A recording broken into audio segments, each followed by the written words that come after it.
Hare Krishna, welcome to Bhagavad Gita class, and we are in chapter 8. So before we start, let us recite the Mangalacharan prayers. For those that may not know, these are present in the introduction chapter to Bhagavad Gita as it is. So I will share the screen.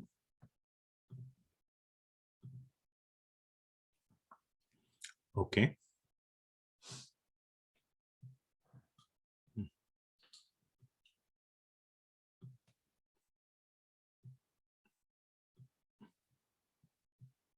And this is the vedabase.io website. And the first book here in the library, this whole thing is called the library, Veda Bhakti Vedanta Vedabase Library. The first book is Bhagavad Gita. And in that we go to introduction chapter. And these are the prayers that we will recite. Om Ajnanatimirandhasya Jnananjana Shalakaya Chakshurun Militam Yena Tasmai Shri Gurave Namaha.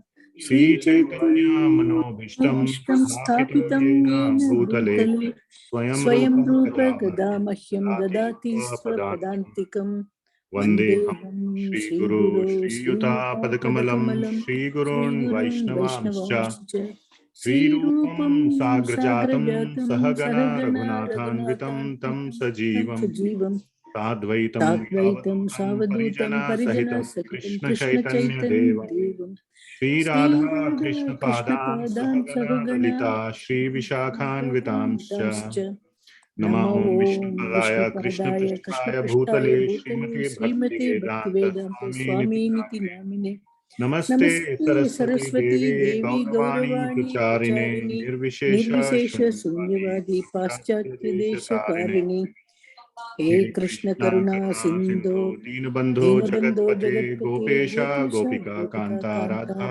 Kanta Namostute Tapta Kanchana Gaurangi Radhe Vrindavaneshwari Vishnu Sute Devi Pranamami Hari Priye Vanchakalpatarubhyascha Kripa Sindhubhya Eva Cha Patitanam Pavanebhyo Vaishnavebhyo Namo Namaha Jai Shri Krishna Chaitanya Prabhu Nityananda Shri Advaita Gadadara Srivasadi Gaura Bhakta Vrinda Hare Krishna Krishna Krishna Hare Hare Hare Rama Rama Hare Hare.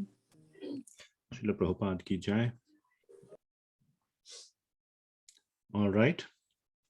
So as usual, please, if possible, turn on your cameras to give a more personal feeling. And please pay very, very careful attention for these 2 hours. These 2 hours are invaluable for all of us.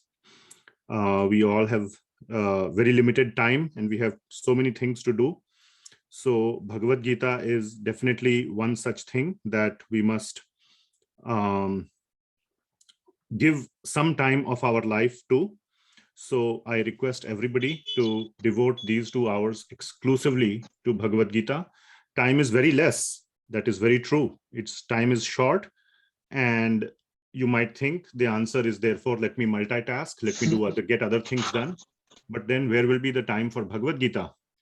So therefore, because time is less, one should at least focus whatever time that is allotted for, or that they have allotted for Bhagavad Gita, to Bhagavad Gita without any multitasking.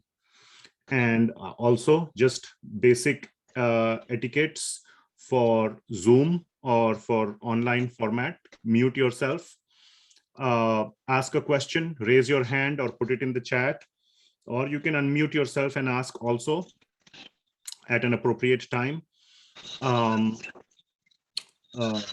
Yeah, and also, put your name in the Zoom. If your name is iPad, iPhone, whatever it is, then rename it to something we can recognize so that we can, know who they are, who everybody is.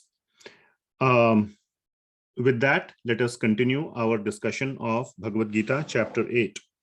So Chapter 8, we are deep into the section of Bhakti Yoga. And we covered, I think we covered up to verse number 7 last time, which is Tasmat Sarveshu Kaleshu Mam Anusmara Yuddha Cha Mai Arpita Mano Buddhir Mam Evaishyasi Asamshayaha. So this is 8.7 we covered. The fundamental question. So, okay, I need to share my screen so that we can do our blackboard or whiteboard, whatever we call. So, share screen.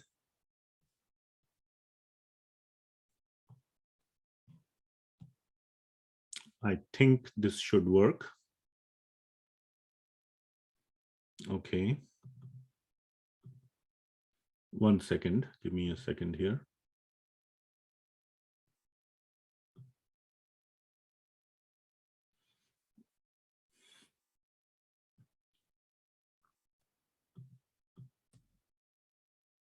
Okay.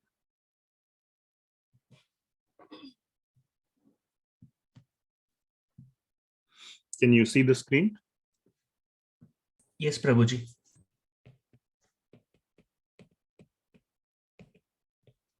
Okay, very good. So 8.7. So Arjun asks several questions to Lord Krishna. And one of the questions is how to remember Krishna at the time of death. So that is the sort of the main focus of chapter 8. How to remember Krishna.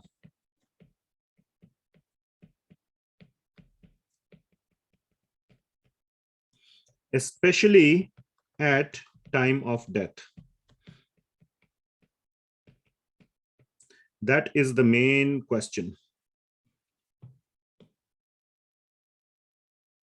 How to remember Krishna, especially at the time of death. And to this, Lord Krishna, first of all, gives a very clear answer that what happens when you remember or when one remembers Krishna at the time of death. So in 8.5, 8.5 means chapter 8, verse number 5. So in 8.5, and again, I will request all of the participants to keep the Bhagavad Gita in front of you, preferably the paper copy, so that you don't get distracted by pop-ups and other things that may show up on your electronic devices. So Lord Krishna gives a very straightforward and a very clear-cut answer in 8.5 that whoever remembers at the end of his life or whoever quits his body, smarana muktva kalevaram. So muktva kalevaram means one who quits the body. How?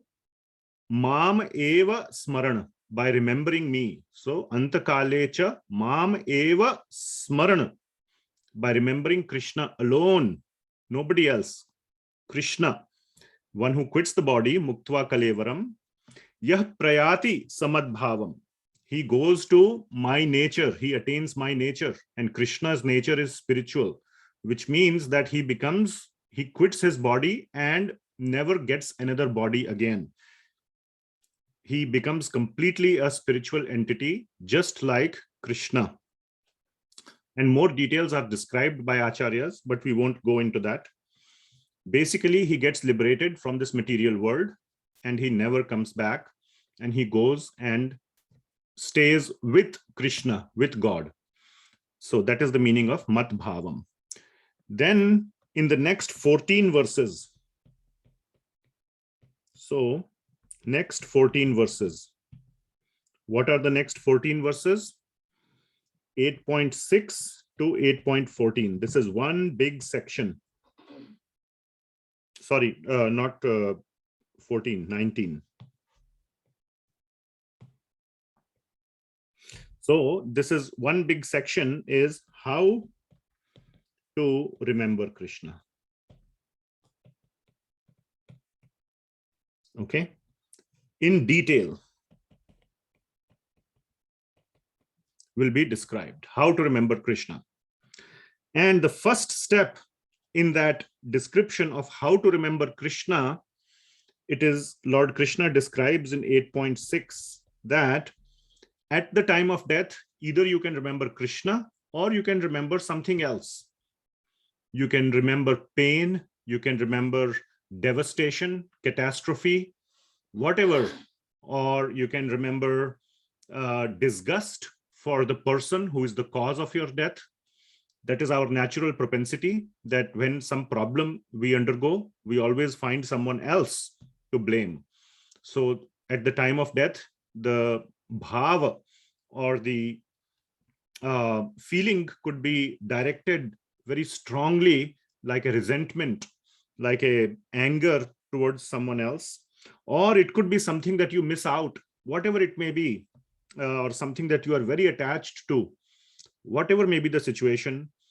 That kind of body, a body which is aligned with that thought process, that you will get.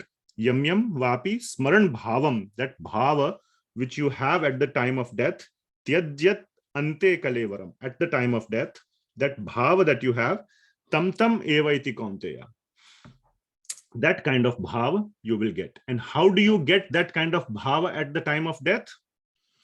That bhava that you have been carrying throughout your life, sada tad bhava bhavitaha. So it is very important, therefore.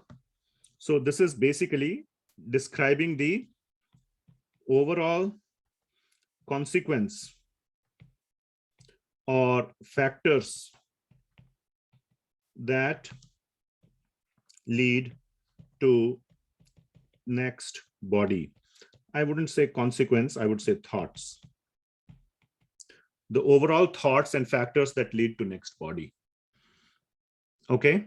And therefore in 8.7, Lord Krishna says, therefore, it's not just important to focus on what I will think at the time of death. Don't focus on that. So therefore, don't focus on what will I think at time of death.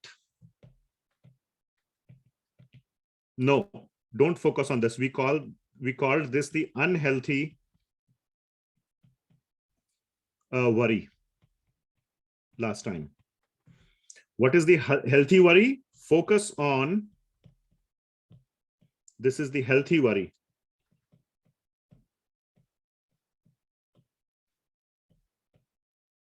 What I should think on during my life. That is what you should think about. And you have a lot of opportunity to think about that. You have the whole life. If the mind deviates, you can bring it back. The time of death, antakale, that is a very, very minute split second of time. And you cannot control what you think at that time. But you can control largely what you are doing when you are fit and alive and well.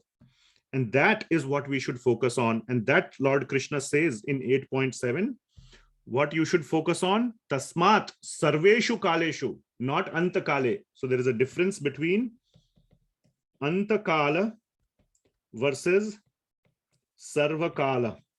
Can you see this? Antakala versus sarvakala. Tasmat sarveshu kaleshu.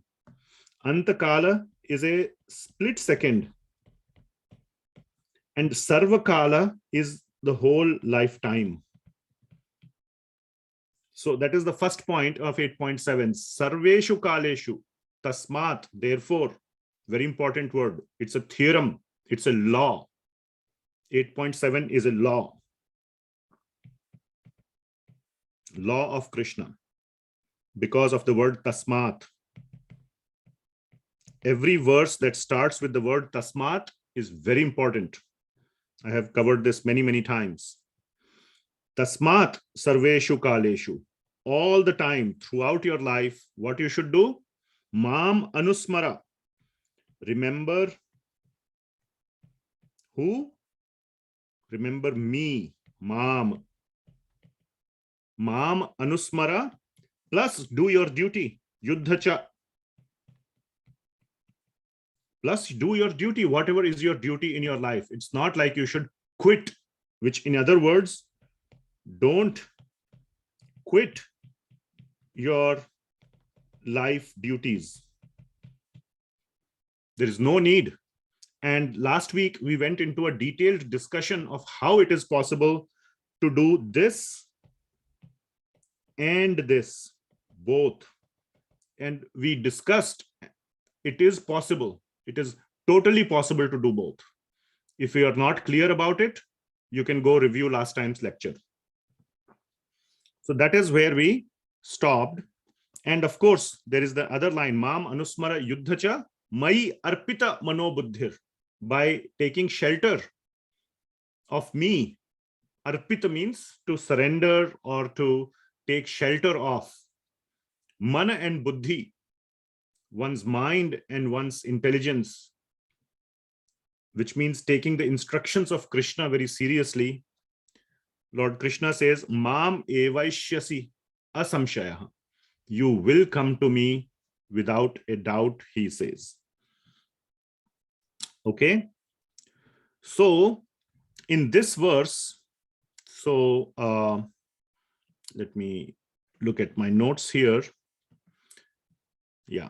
So now what is the connection?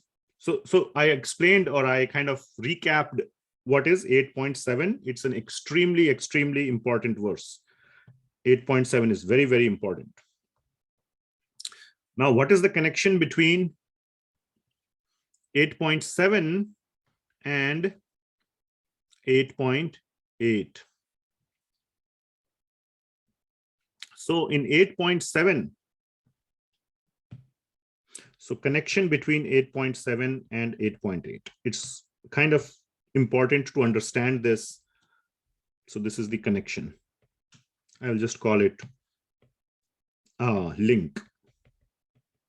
Link between 8.7 and 8.8. And it's important to understand this to be able to understand the flow of the whole chapter. Okay. So in 8.7, Lord Krishna says that, what does he say? Mam evaishyasi asamshayah, the last line, 8.7d.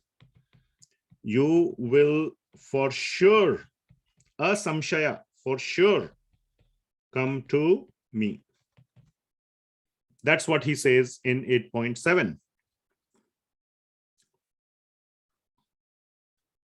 And how do you come to me? By always remembering me plus doing your duty plus surrendering mind and intelligence, Mai Arpita, to Krishna. You will come to me. By doing all these things, you will for sure come to me. So that is 8.7. Now, 8.8. Lord Krishna says, how to do all this?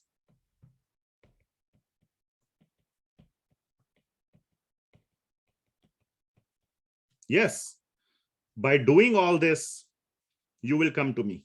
So by doing this, what is this? This. So let me show it in. By doing this, what is this? This part.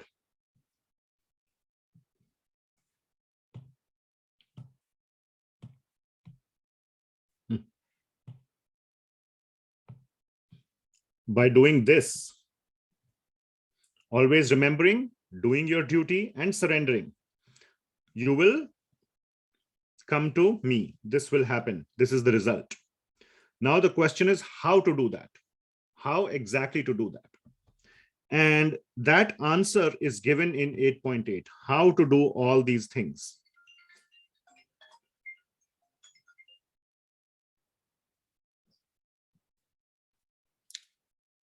And the answer is a very, very, very big word of the answer is going to come in 8.8. You may think that it is a very simple word, but I will explain and hopefully make you all realize how important this word is. What is that word? Abhyas.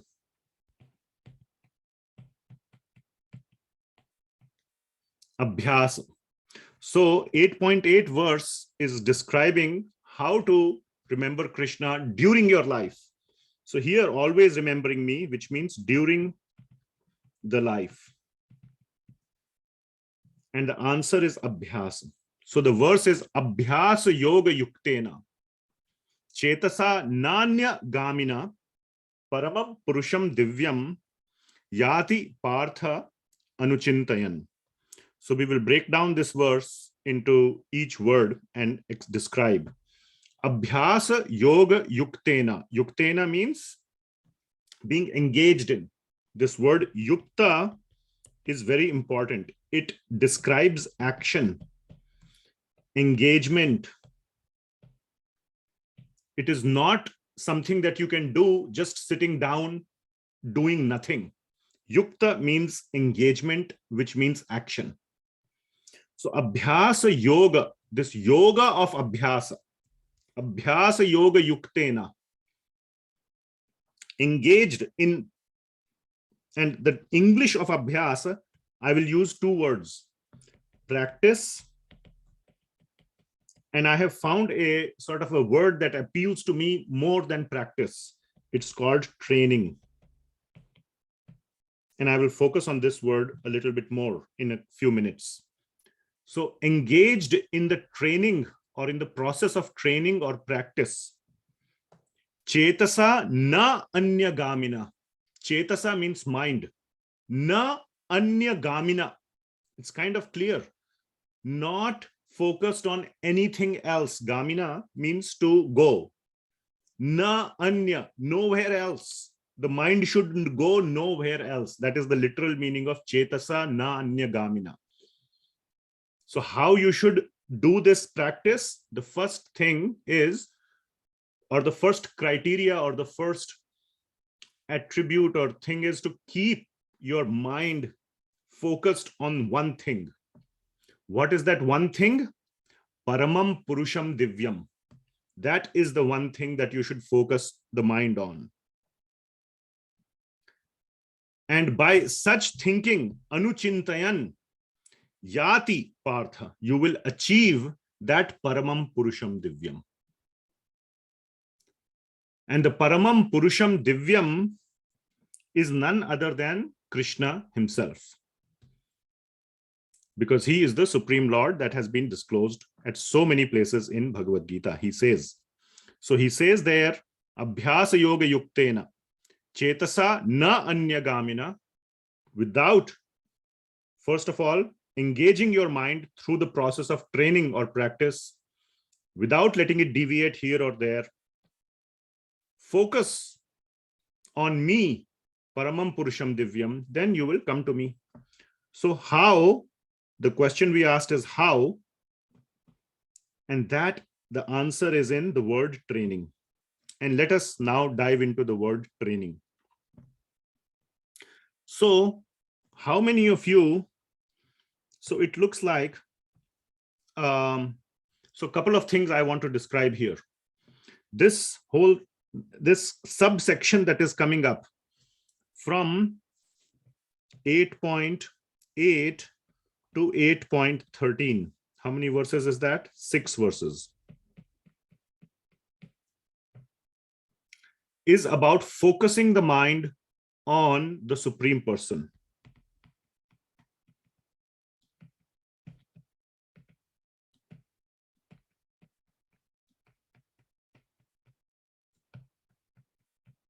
On the Supreme Person, who is none other than Krishna or Narayana or Vishnu or Rama. So many names he has, no dearth, but he is the Supreme Person. So how to focus the mind on the Supreme Person? Focusing the mind. The other purpose of this section, so I'm just describing a couple of points first before I go into the word training. So this section is on this, and also the merger, or we can say reconciliation, or you can say the hybrid of Dhyana Yoga, which we covered in chapter 6, plus Bhakti Yoga, which is chapter 7. So that is the other purpose of chapter 8, or this section of chapter 8, this section 8.8 to 8.13, is to reconcile Dhyana Yoga and Bhakti Yoga. In Dhyana Yoga, the focus as it was described, and we don't want to go back and review whole of chapter 6, but the focus or the essence was to focus mind on, anybody remembers what was the essence of chapter 6? Who should one focus the mind on? Just shout out, someone. Krishna. Somebody else, what did you say? Krishna. On the Brahmana. From Paramatma, whoever said that is, Then at the next one, yes, turn right. Paramatma.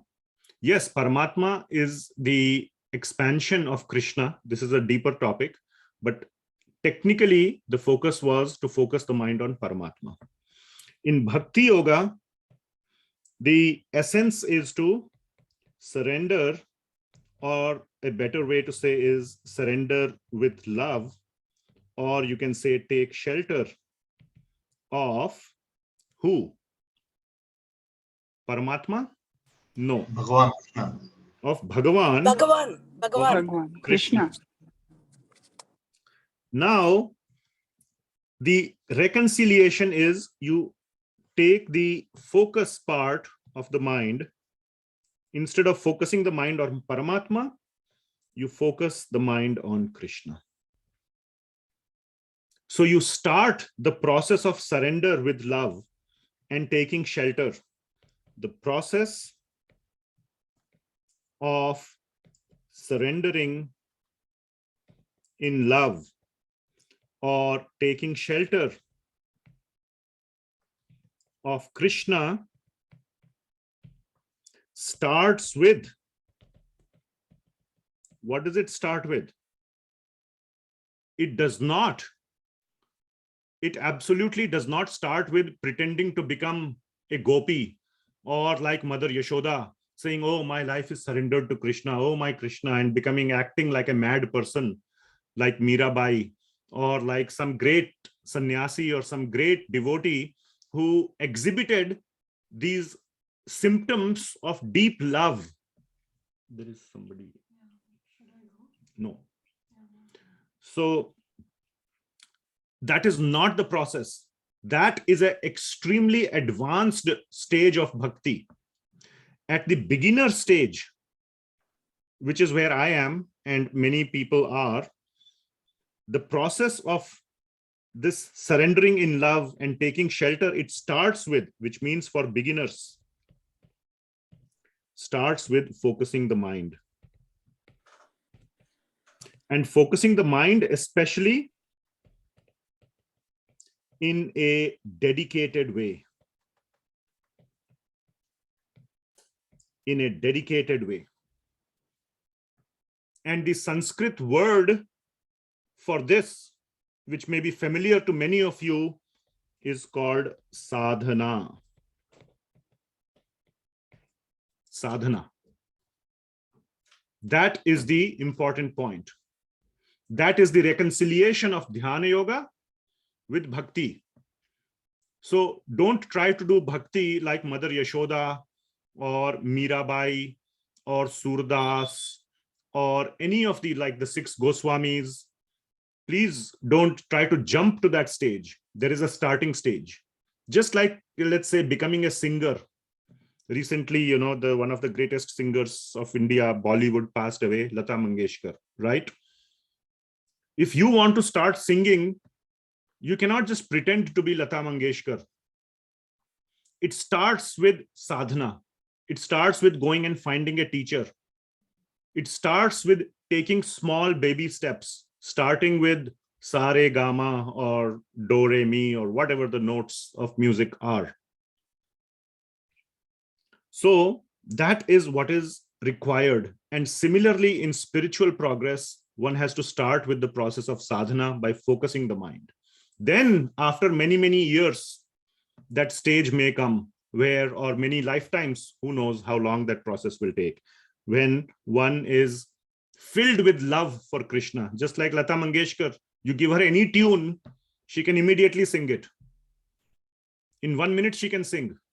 But you cannot, you or I cannot pretend to be like her on day one. Of course, maybe she was God gifted and previous lifetimes, Purva Janma, and all those factors are there. But even in this lifetime, there was hard and long process of sadhana. So this chapter is, the focus of this chapter, like I said, is the merger of this Dhyana Yoga and Bhakti Yoga. Dhyana Yoga should not be thrown out of the window. Dhyana on Krishna is very important, especially for beginners.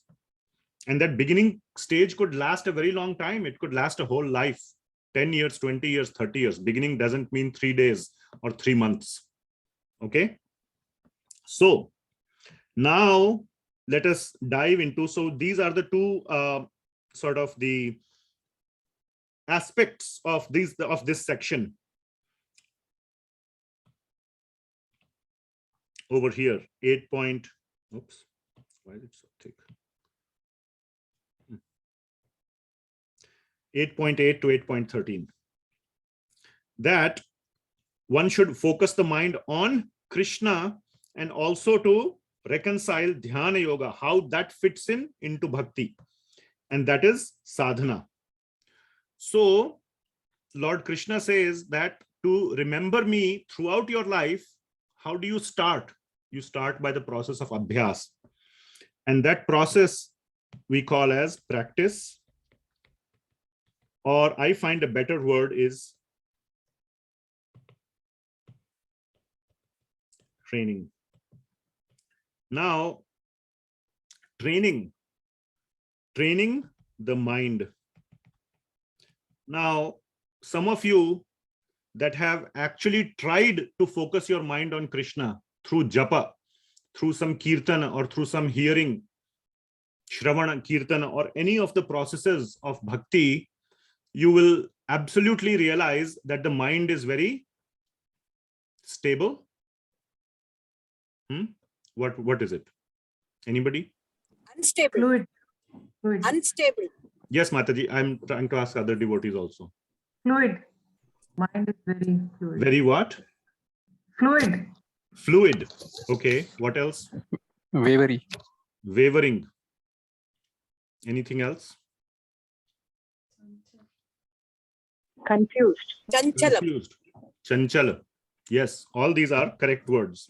Definitely that is the case with me also. So I can say that, I have practical experience of that. So the mind is very, very fickle, as it is called, or chanchal. And it goes all over the place. Then how do you control the mind? How do you make the mind focus?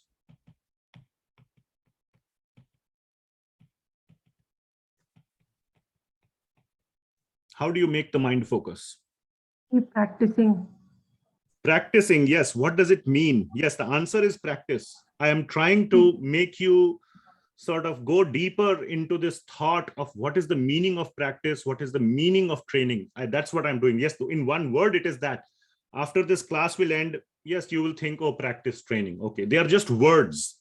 I'm trying to give you a realization, not just a theoretical word, a realization of what it means to train the mind. So please listen carefully. Think about something that you do very easily, but some others may find it very hard to do. Something. I'll give you a small example from my own life. When I was in college, you know how things are in college, you know, and I wouldn't shower for 2 days, 3 days together. I would wear the same clothes and same everything, just sleep, get up, you know, and, you know, change from pajamas into pants and from t-shirt into shirt and go to class. No shower. And everybody, half my, you know, friends were like that. Showering was like every 2 to 3 day activity.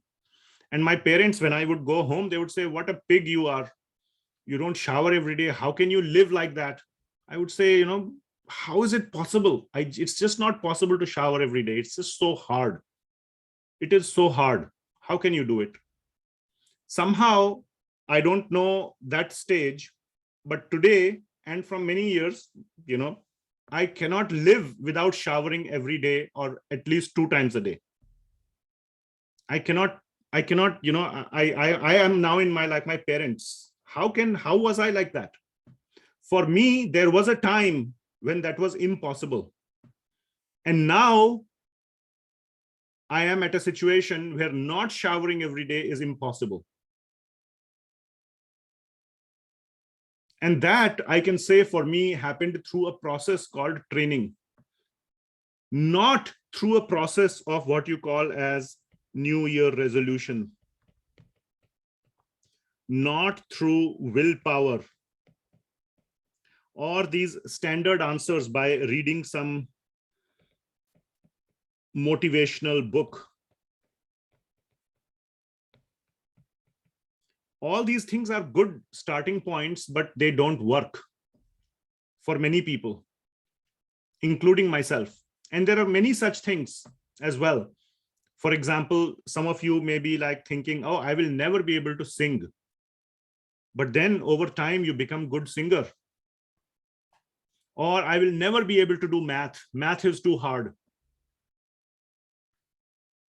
One of my sons used to say, oh, math is hard. It's too hard. When he was a small child. Right now, he's at one of the highest levels of mathematics that can be described. So it happens through a process of training. Little by little by little by little, you have to prioritize that in your life.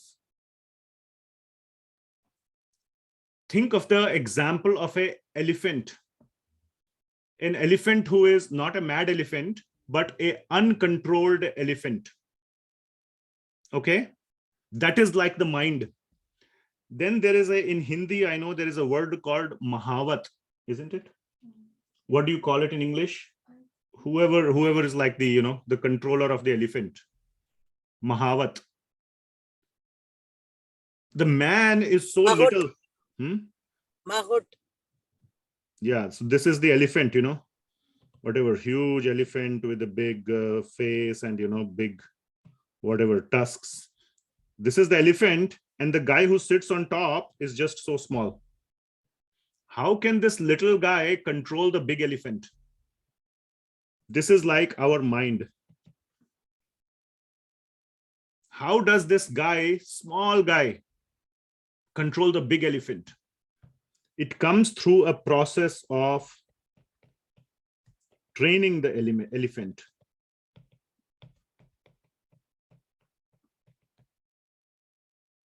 And yes, elephant can be trained. It can be trained. It is a long process. It is a hard process. But what matters is small steps, consistency, and above all, a strong desire or prioritization. Prioritization.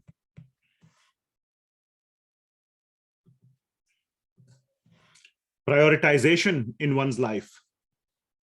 But these 2 steps, many people are at this level. Yes, I want to prioritize. Somehow, some people may be deluded or they may be fooling themselves. They say, I want to prioritize my spiritual life, but actually they don't. So this is the first thing that you have to resolve for yourself. Is it really a priority?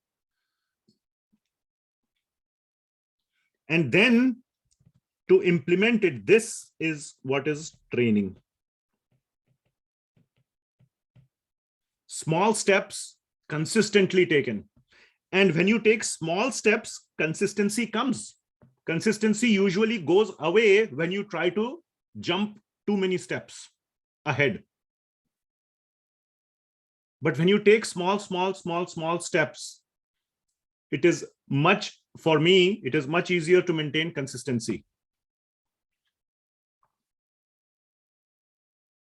And this whole thing is called the process of training.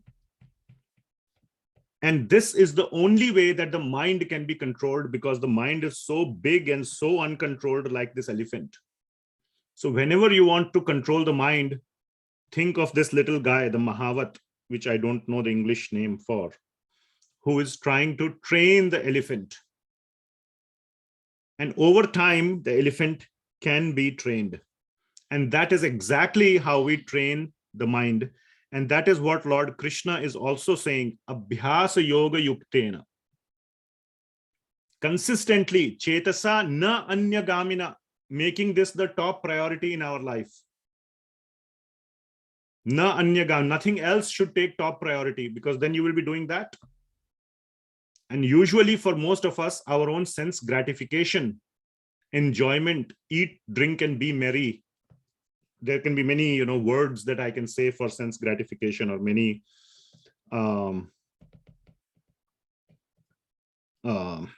things like, eat. One thing is eat, drink, be merry. Eat, drink, be merry. Another thing I can say is wine and women. Those are the two sort of general phrases that I use to convey the sense of what it means by sense gratification or indriya tripti. So making this a lower priority and ultimately eliminating this and putting priority on our spiritual life and focusing on the process of training. And Srila Vishvanatha Chakravarthi Thakur and Baladeva Vidyabhushan both have used a very, very important word. Please pay attention. This is very, very important. And I saved the best for the last in this process of training. Another word for training, or another absolutely key ingredient, I will write it in red color. An absolutely key ingredient of training. You know what it is? Faith. Faith. Faith. Okay. Do it. Huh? Do it. Do it. Yeah, all that is fine. According to these two great acharyas, Sri Baladeva Vidyabhushan and Sri Vishvanatha Chakravarthi Thakur, which we have covered in previous sessions, who they were. They are absolute generals, like the army chiefs, so to say, of bhakti yoga. The key ingredient of training is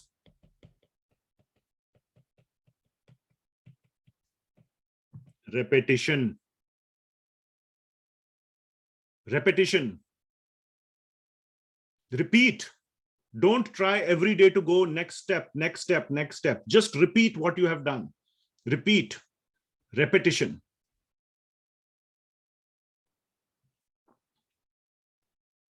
Okay. This is so true even in, like I have seen in, training kids in mathematics. Repetition. Somehow in the sort of the modern, so to say, Western system, the process of repetition has somehow taken a backseat. You do one problem, you get it right, children want to move on. Oh, next topic, next chapter. Why I have to do 20 problems? I have done 2 problems. See, I can show you, I don't know the concept. Yes, you know the concept. So why I have to do 20 more? So many times I have seen children arguing. and parents complaining to me, this is what my child says. You say you should repeat. So I don't know how to, solve the child problem, or I know I can give some ideas, but that's for a different session. But you all understand, or whoever is good in a particular area will understand the importance of repetition. So this is an absolutely key ingredient of training, repetition. So don't think you are an idiot if you are repeating. Japa is all about repeating Krishna's name. Okay? So repetition is a very, very, very key ingredient. So, having said all of this,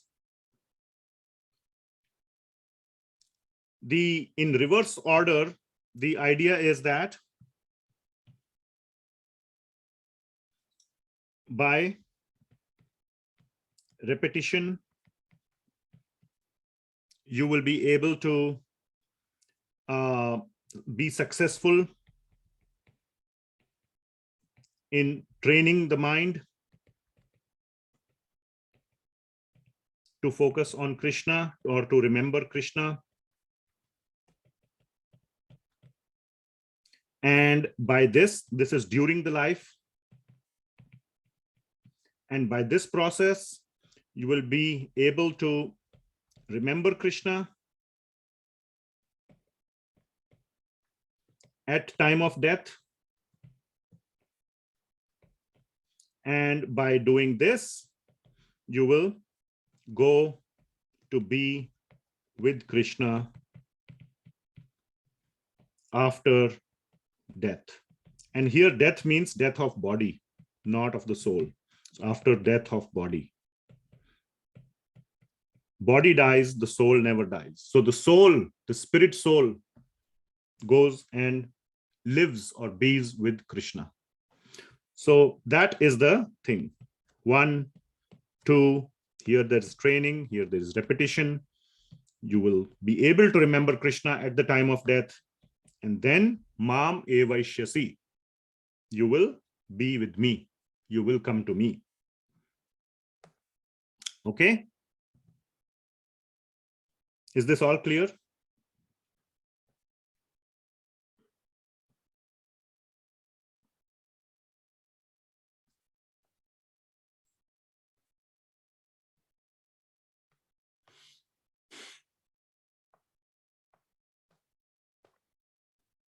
I'm looking at my notes to see what else I need to cover as part of 8.8.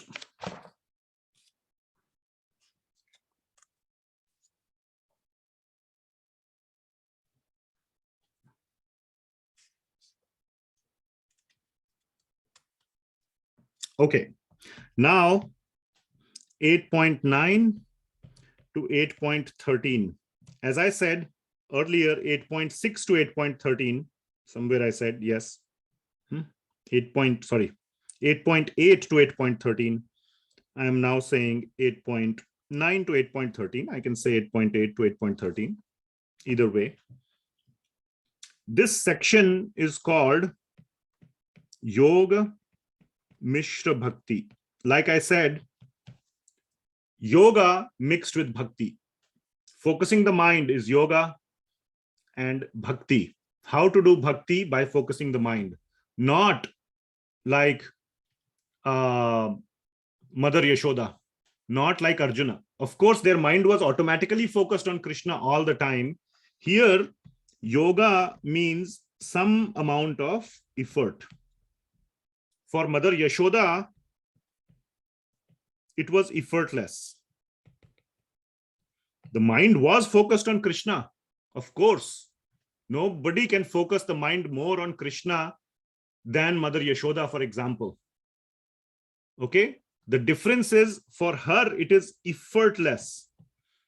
Yoga means there is a component of some effort, some engagement. So therefore, this section is how to make our mind focus on Krishna. Mother Yashoda doesn't have to make her mind focus on Krishna. Just like you or me don't have to make your mind focus on money, how to earn more money. or, for a whatever, I can give more examples, but yeah, you get the point. In the same way, yoga means how to put some effort to do bhakti. And that is the essence of this section. And in Dhyana Yoga chapter, which is chapter number 6, the focus of that dhyana, like we just said, was Paramatma. And Paramatma has a form. Brahman, now again, I am referring to older concepts that we have covered. Brahman has no form. Brahman is all pervading, everywhere. Paramatma has a form which is known as the Vishnu Murti form, or the four-handed form. Paramatma has specifically that form. Bhagawan can have many, many forms, like Rama with a bow and arrow, Krishna with a flute, and so on. But Paramatma has that particular form. And since this is a section on Yoga Mishra Bhakti, or we can say chapter 6, plus chapter 7, sort of, Therefore, in this section of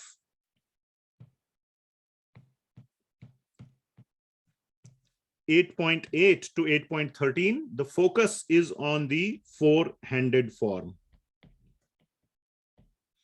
Is focused here. Okay, but please remember that this four-handed form is no different from Krishna. It's no different.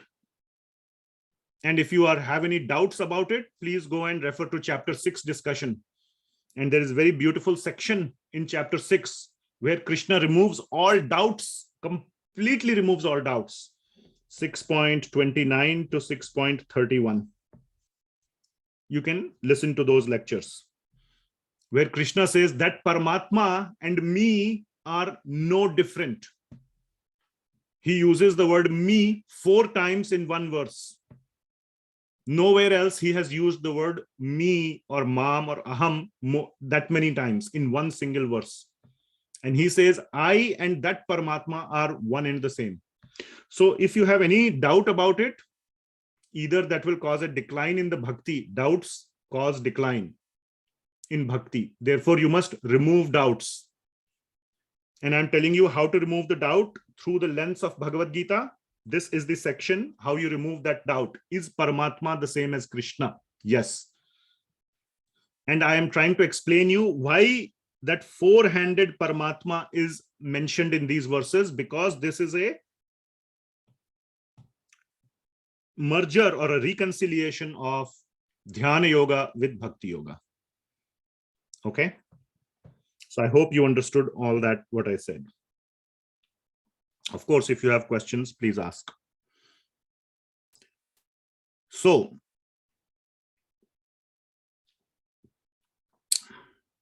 now how to remember Krishna. Now the focus of, again, 8.8 to 8.13, I will go down again, is Dhyana plus Bhakti. And we call that process as sadhana.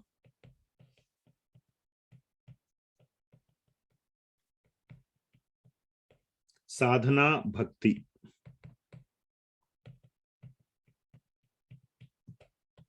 Bhakti by sadhana. Like you do sadhana of music, you may do sadhana of mathematics, you may do sadhana of playing cricket or any sport nicely if you want to become better and better, not for pleasure. So we want to become better in our spiritual practice. That's called sadhana of bhakti. So we call it sadhana bhakti. So this section is about sadhana bhakti. And the process starts with remembering Krishna, isn't it? That's what we have discussed. So 8.9 and 8.10 are usually read together, or they are sort of connected. 8.9 says that if, very clearly you will see Lord Krishna saying this, if you do this throughout your life, what this means, what? Remember Krishna, same thing right here. Remember Krishna. Then, you know, all computer science people, if then else, right? Then colon whatever 8.10, you will get this. What is this? Again, remember. Then you will get this at time of death, which is remember Krishna. So 8.9 is saying, if you do this, this means remember Krishna. So if you remember Krishna throughout your life, then you will be able to remember Krishna at time of death. That is what is being said in 8.9 and 8.10. So, and here, once again, Krishna will be described in the Narayana form, or in the Vishnu Murti, or the four-handed form.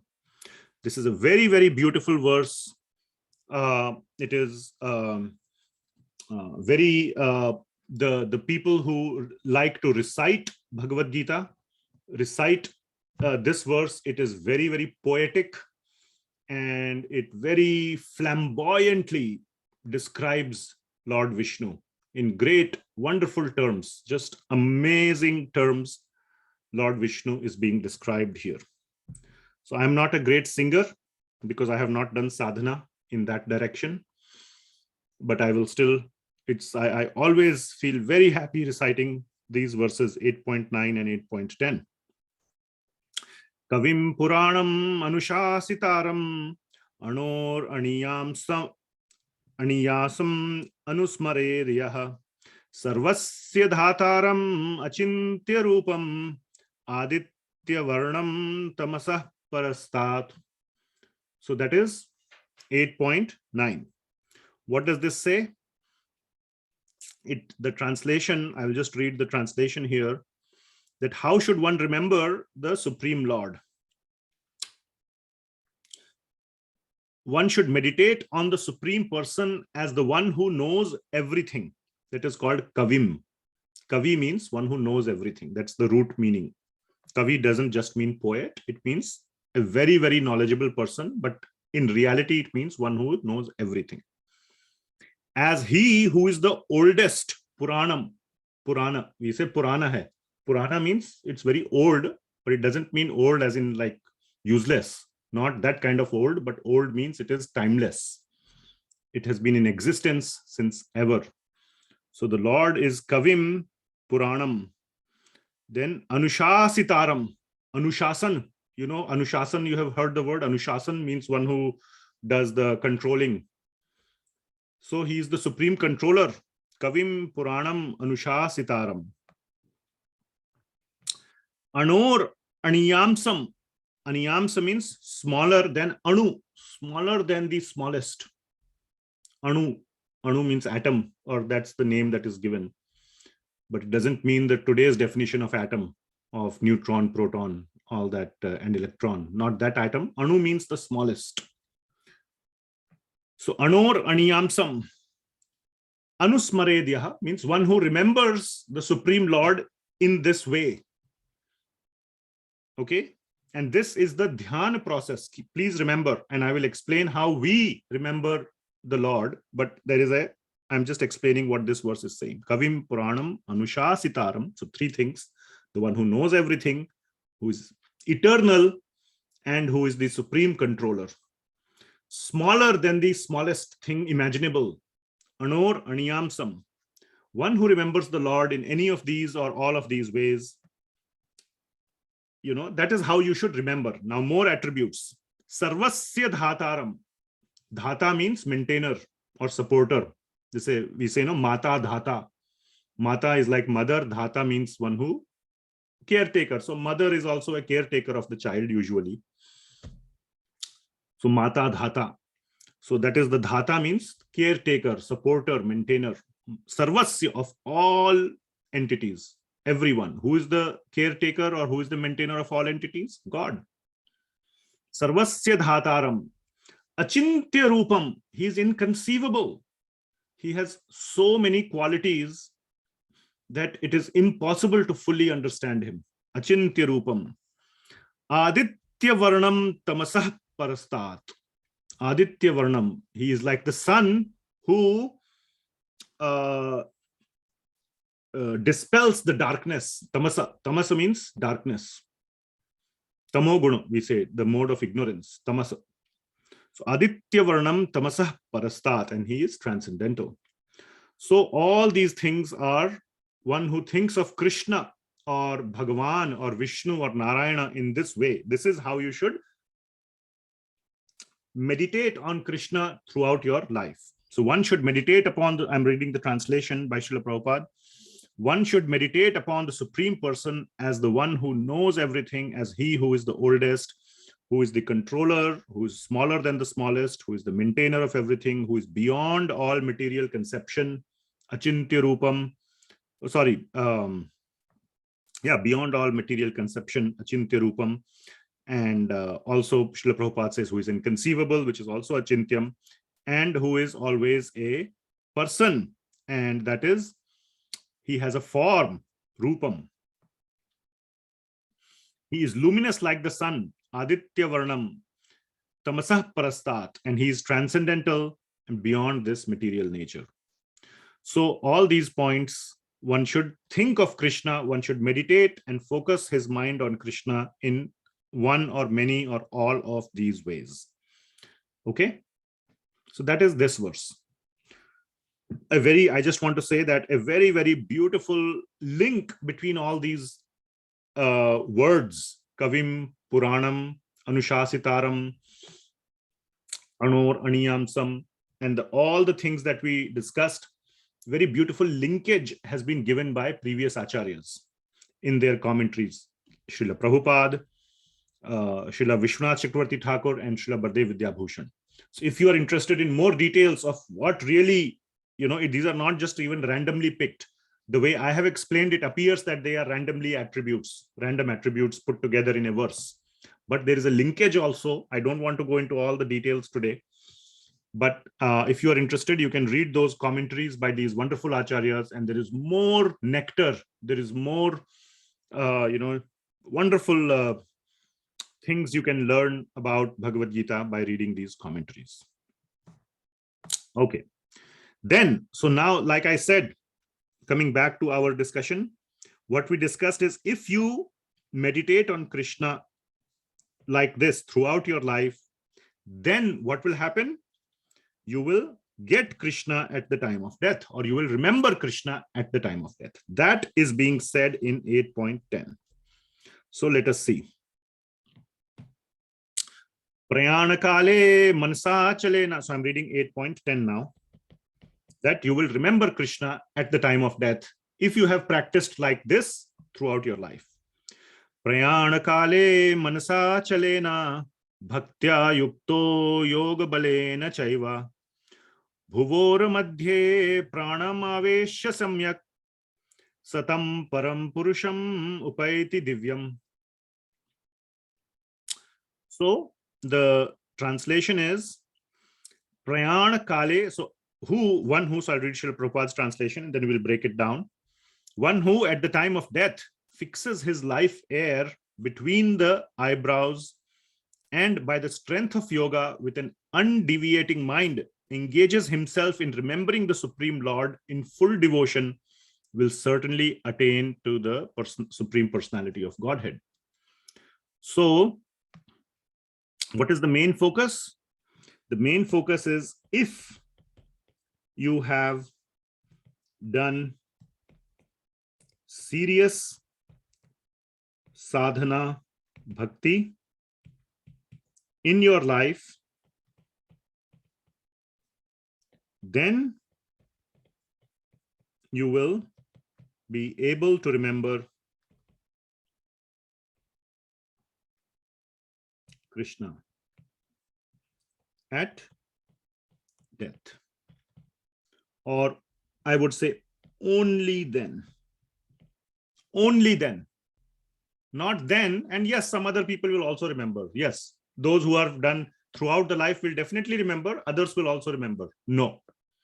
Only those who have done it through their life will be able to remember Krishna. So the verse is prayana kale. Prayana kala means at the time of death. Manasa achalena. Achalena. The mind has to be very steady. Even when we are living, the mind is not steady. How can it be steady at the time of death? So keeping the mind steady at the time of death is a key ingredient to remember Krishna at the time of death, which again hints to lifelong practice. And who can do this? Next line, bhaktya yukto yoga balena chaiva. The bhakta can do this. Because what has bhakta done throughout his life? What defines a bhakta? Not just who has put tilak on his head and put dhoti kurta. Is that bhakta? No. Anybody can do that. That is just external pretense. Bhakta is really someone who has spent his life doing sadhana bhakti. He is a bhakta. So bhaktya yukto yoga, who has engaged in yoga of bhakti, balena chaiva, on that strength, on the strength of the yoga bala, of the yukta yoga, balena chaiva, equipped with that whole training of many years, one is able to keep the mind stable at the time of death. Prayana kale manasa achalena. Bhakta can do this. Bhaktya yukto yoga, equipped with the training of bhakti yoga, on that strength, balena chaiva. What is he able to do? Bhuvor madhye, bhuvor, कहते हैं ना bhavar, Hindi में we say bhavar. Bhavar means eyebrows. So the Sanskrit is bhuvor. Bhuvor madhye, at the center of the head, here between the eyebrows. Pranam aveshya samyak. You focus here. At the moment of death, the focus should be here. And then, like that, you think of Krishna. Sa tam param purusham upaiti divyam. You think of Krishna, the param purush divya, the divya purush, the param divya purush, which is Narayana. And then you can upaiti divyam. So like that, you think of param purusha, you think of Narayana, upaiti divyam, you attain the spiritual world. Upaiti means to attain or to accomplish or to get there. All right. So the point of this verse is only a bhakta. Who is a bhakta? Who does sadhana bhakti is able to focus his mind, his or her mind, on Krishna at the time of death, and like this, he or she attains Krishna. Okay.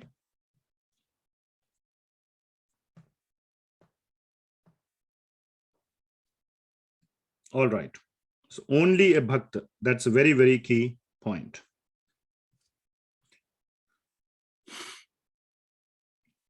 (8.11). Now we are continuing 8.11 to 8.13. Within that, some more aspects of sadhana bhakti, of the process, sadhana bhakti process, more aspects. Okay. So 8.11, the focus of 8.11 is focus the mind on who?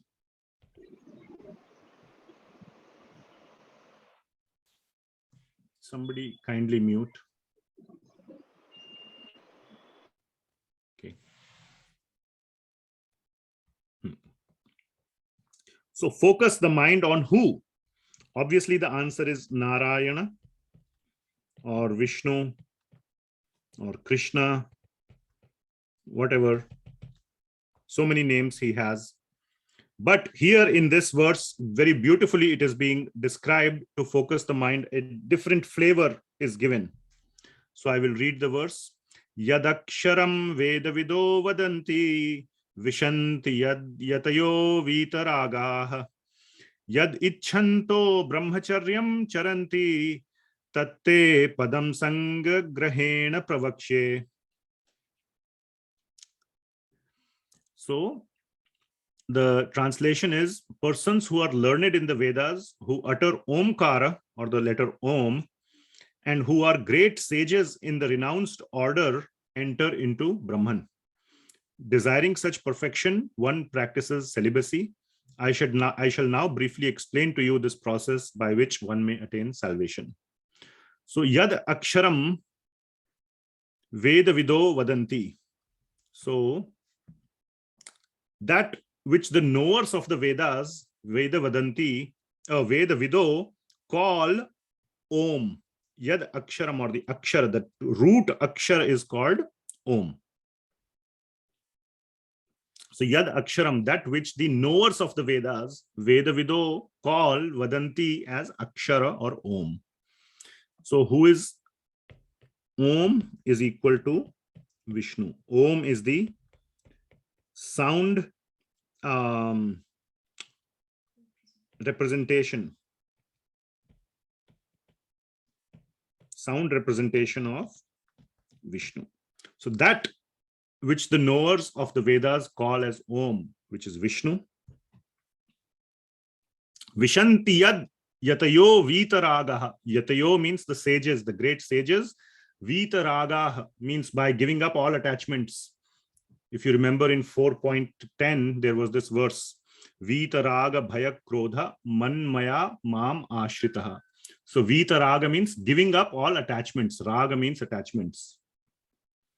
So by giving up all attachments, these sages attain that person.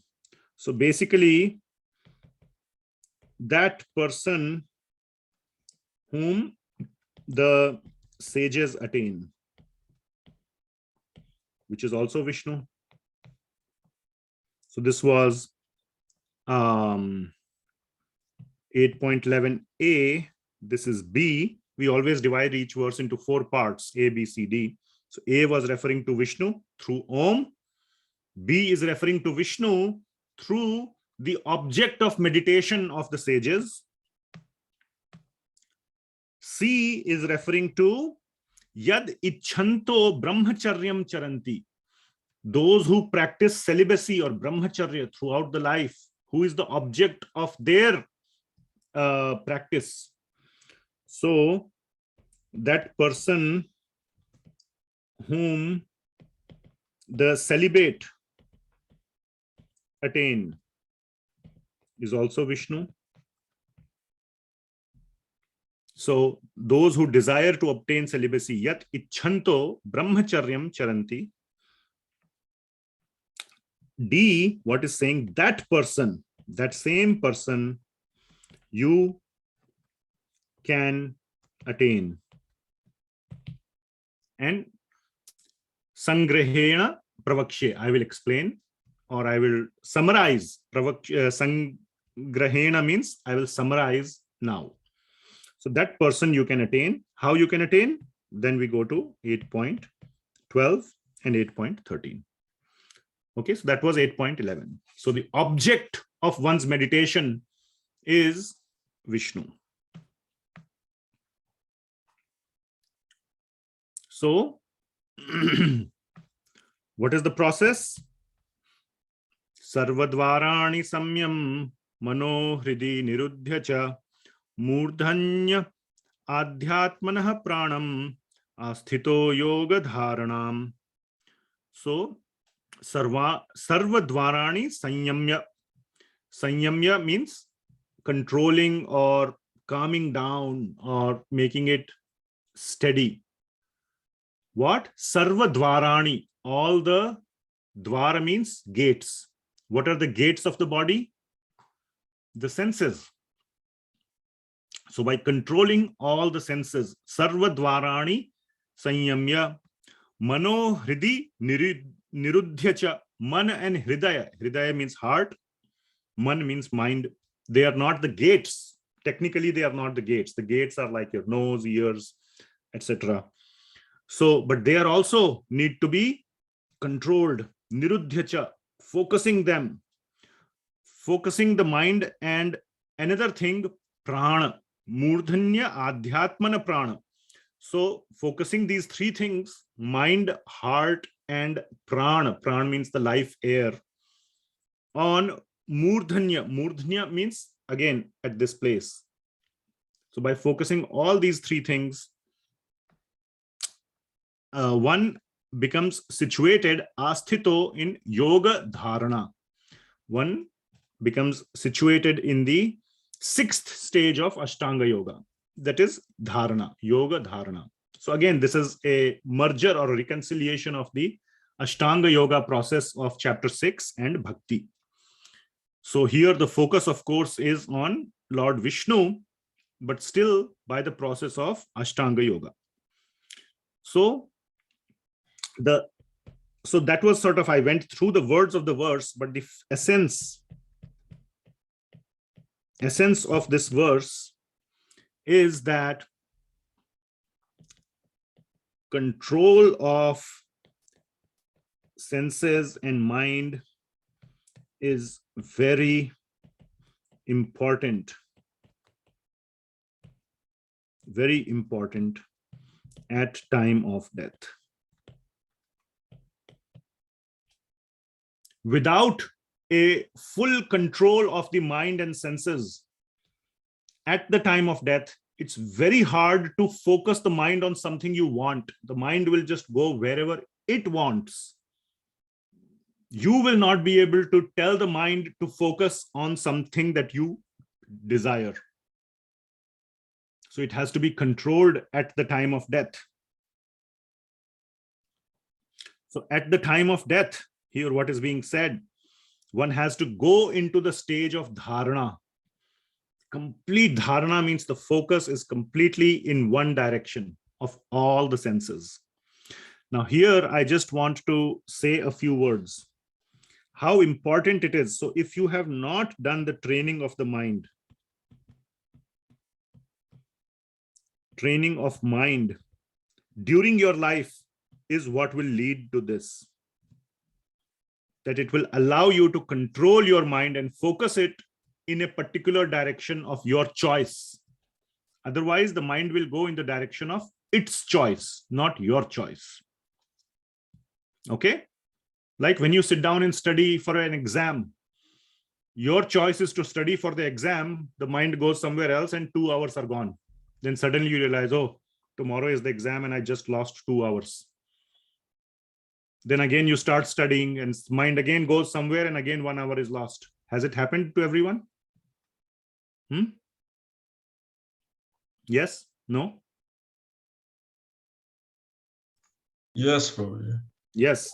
Yes, mind, Prabhuji. yes.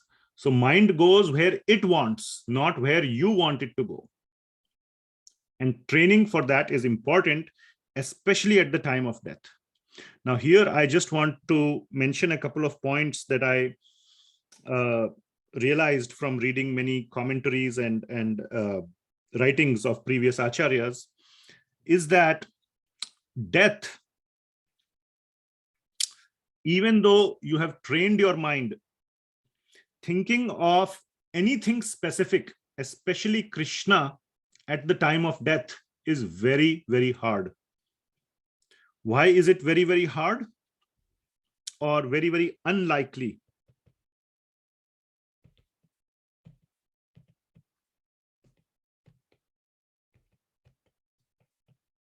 very unlikely. Why? Because death, now I have not experienced death. That's why I'm alive. I have not even experienced near-death experience, as it is called, NDEs and all that. But in any case, death is supposed to be, is described to be extremely devastating. From one's own standpoint, I'm saying, from the standpoint of what one goes through. Very devastating, very painful, very, very upsetting, very disturbing, unsettling, and many, many other words have been used to describe one's feelings, one's thought process at the time of death. And to focus the mind on something of your choice is just not possible in that state. You must have extreme attachment, or you must have, even you should have extreme hatred. Let's say you're like really blame somebody else for your death, which means you are very, very, if you have to do yoga while listening, kindly turn off your cameras. Okay. I am getting distracted because my mind is not controlled. So that's a good thing if you are doing, yoga and listening. I don't know if it's a good thing or a bad thing anyway, but yeah, I'm getting distracted by that. Thank you. So what was I saying? Yeah, to blame someone else, also you must have great attachment to your hatred. So my point is that you need to have extreme attachment to something, even if it is hatred, which is just a flip side of attachment, great attachment, to remember that or to think of that at the time of death. Even to think of, for example, in the case of Ajamila, the whole discussion that we have been going through in our Bhagavatam series, he had great, great, great attachment for his son. More attachment for his son than most parents have for their children. Okay? You need to have extreme amount of attachment to something, and that is the thought that will come to your mind at the time of death. Last week, we narrated the story of Citizen Kane and how much he had that attachment for his snow sledge, what he called as the rosebud. Probably he had great attachment for that. So that is why, and even if you have great attachment, it is said that Ajamil had to put in a great amount of effort to call his son's name. It's not like that name came out easily. He had to really focus. Everything that is said here, sir,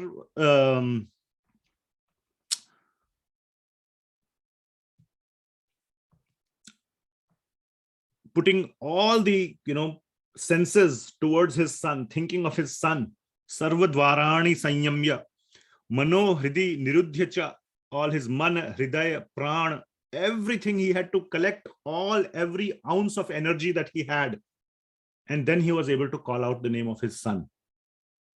His son's name happened to be Narayana, and then he got benefited. He got a second chance because of that. But anyway, the point being made here is that even to call out his son's name at the time of death was not easy, is how our acharyas have explained. So please remember, it's not going to be easy at the time of death to remember something that you want, of your choice. You really want to take that risk? Fine. Or you want to start the practice today? That's your choice. So this verse, especially the 12th verse, is explaining that how unlikely or how much effort needs to be put to remember anything of your choice at time of death. Extreme. So this is a question, how much effort needs to be put? Answer is extreme amount of effort. That is what is being described here. By focusing everything, all the senses, the mind, the heart, the prana, focusing it completely at the tip of the head, then you can make it focus on something you want. It's not going to be easy. So this should provide some motivation, some inspiration to start practice or training, as we said today. One should start the training right away. 8.13. And here what is being said is that one who is able to do this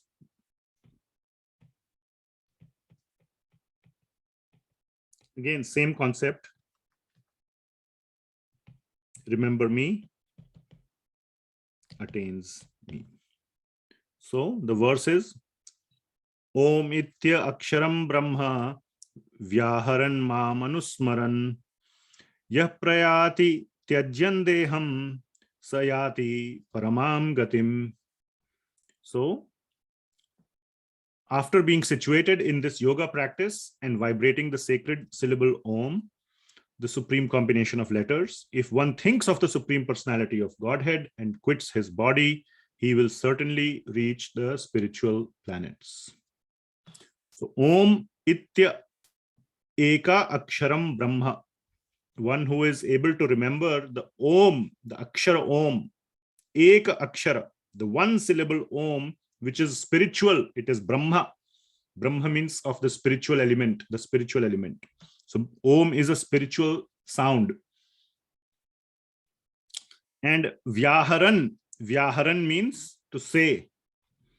Mam Anusmaran. So by saying Om,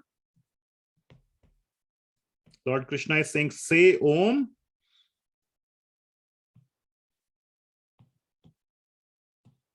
Plus remember me. So Vyaharan, Om, and Mam Anusmaran. Remember me.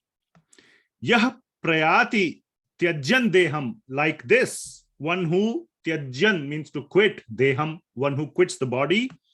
Sa yati paramam gatim. He goes to the paramam gatim, the highest destination, which is the spiritual world. Okay. So say Om plus remember me. Then if you quit the body like this,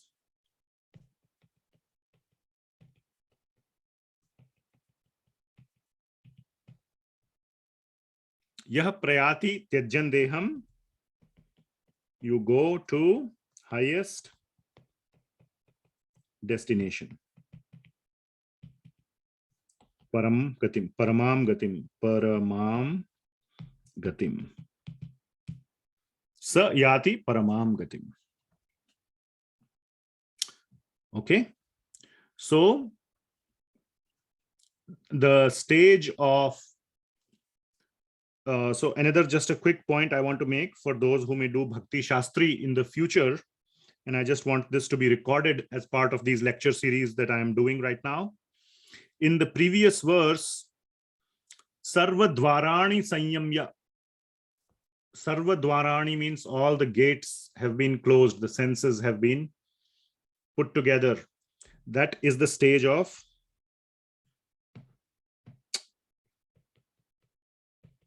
pratyahara.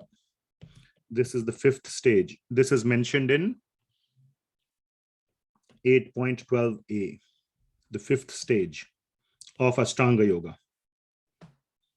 Okay. And then Lord Krishna himself says in 8.12 12D, that asthito yoga dharana. So dharana is the 6th stage, 8.12D.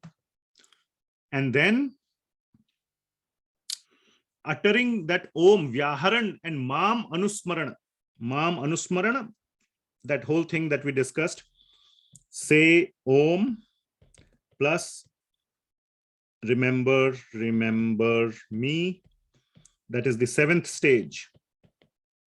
Oh, sorry, that is Dhyana. 7th stage. This is in 8.13B. And then finally is the stage of Samadhi. Samadhi means to attain the Supreme Lord, which is the 8th stage, 8.13D.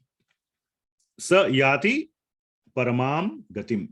One attains the highest destination. That is the stage of Samadhi.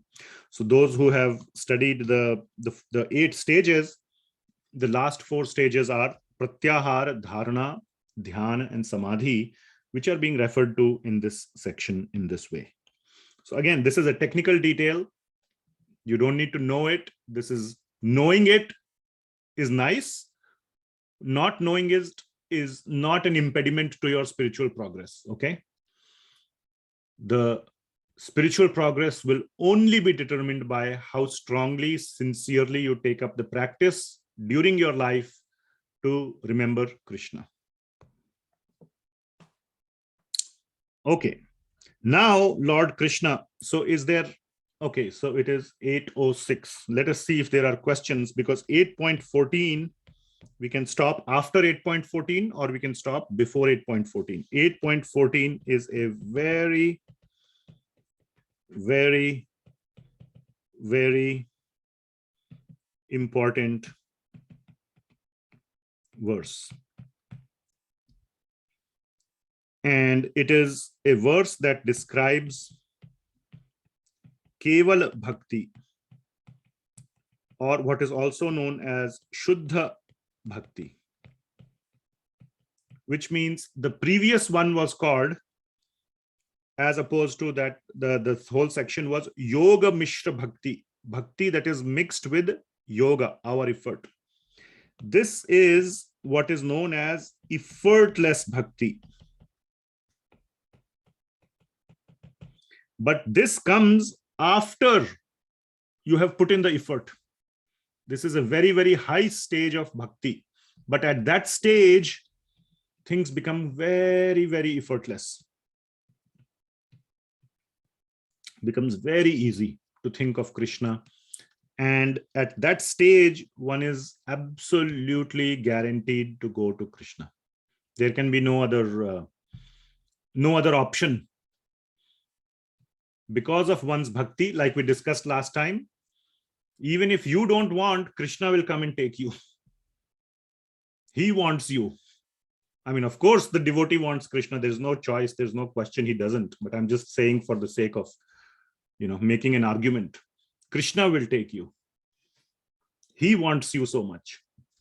So that is the discussion of 8.14.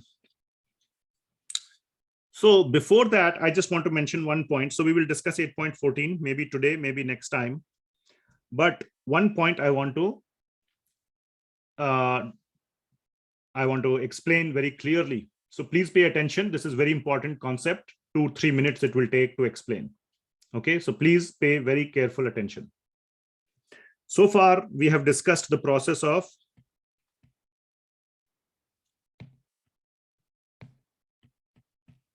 Dhyana yoga mixed with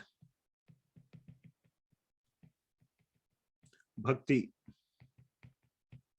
Okay, focusing our mind on Krishna.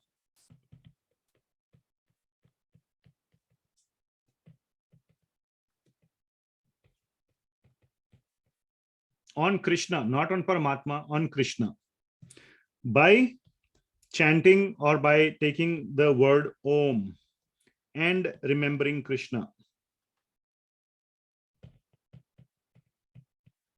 Now, when Krishna came as Chaitanya Mahaprabhu 500 years ago,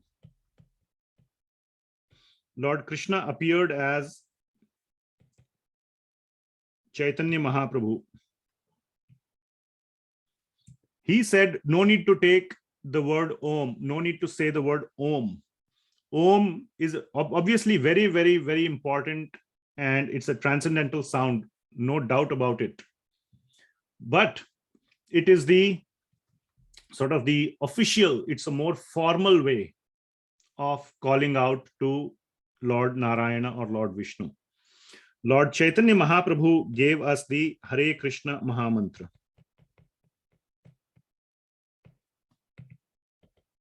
He said, no need to take the name of Lord Narayana or Lord Krishna indirectly through the sound Om. Take his name directly. Call out to Krishna's name directly, Hare Krishna. So that is why everybody who is following the instructions of Chaitanya Mahaprabhu and all his whole lineage, under whom also Srila Prabhupada comes, who has written this Bhagavad Gita as it is, and the whole class series that we are doing is based on the teachings of Srila Prabhupada. We don't take the name of Lord Krishna or Lord Vishnu indirectly. So Om is the indirect way to take Krishna's name. Krishna or Hare Krishna, Hare means O Krishna. Hare Krishna is the direct way to take Krishna's name.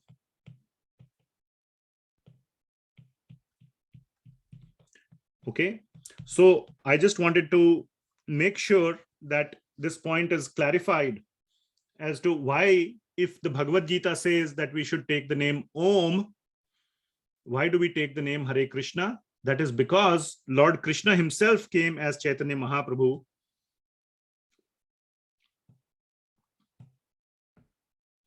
And he told us, take the name Hare Krishna. And therefore, all the followers of Sri Chaitanya Mahaprabhu take the name of Krishna. So we take the name Om as well at the beginning of every class. It is also said, before you start chanting the japa, the Hare Krishna japa, the Hare Krishna Mahamantra japa, Hare Krishna, Krishna Krishna, Hare Hare, Hare Ram, Ram Ram, Hare Hare, like this, you start by Om. We say Om Ajnanatimirandhasya Jnananjana Shalakaya Chakshurun Militam Yena Tasmai Shri Gurave Namaha. So we start with the word Om, but then we very quickly, so to say, change it to Hare Krishna Mahamantra. If you see the Mangalacharan that we recite every beginning of every class, it starts with Om and it ends with what?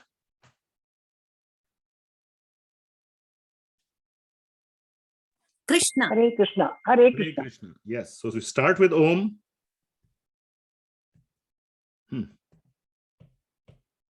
And we end with Hare Krishna.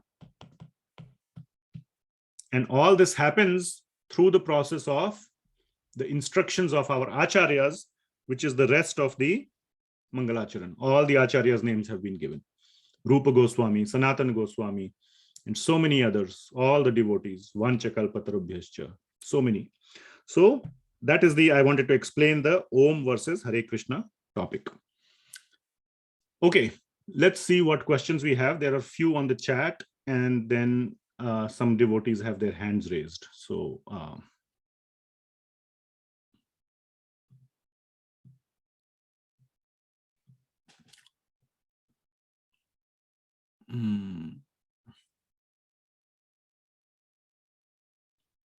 okay, there's just one question.